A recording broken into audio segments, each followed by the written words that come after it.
দেখো এইমাত্র অঞ্জলি হয়েছে, পুষ্পাঞ্জলি দিয়ে এসে মাত্র একটু জল খেয়ে বসলাম। এখনও পুজো কমপ্লিট হয়নি।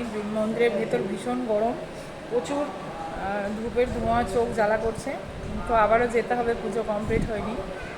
তোমাদের আমি ঠিকমতো এখন পোস্ট দিতে পারবো না, চেষ্টা করব যতটা সম্ভব দেওয়ার। তার কারণ আমি তো তোমাদের বলেছি যে আমি আমার বাড়ির সামনে পুজো হয়, পুজোটা সর্বজনীন হলেও পুজোর দায়িত্বটা বেশিরভাগটাই আমার ওপর থাকে, জোগাড় যন্ত্রণাটা। যেহেতু আমার বাড়ির দরজায়, আর পুজোটা সম্পূর্ণ আমাদের বাপের বাড়ির থেকেই হয়, মানে জোগাড় যন্ত্রণাগুলো সব আমাদের বাপের বাড়ি থেকেই হয়, মানে আমাদের বাড়ি থেকে। আর দায়িত্বটাও কিছুটা আমার ওপর পড়ে অনেকটাই, ওই জন্য খুব বেশি পোস্ট করতে পারবো না।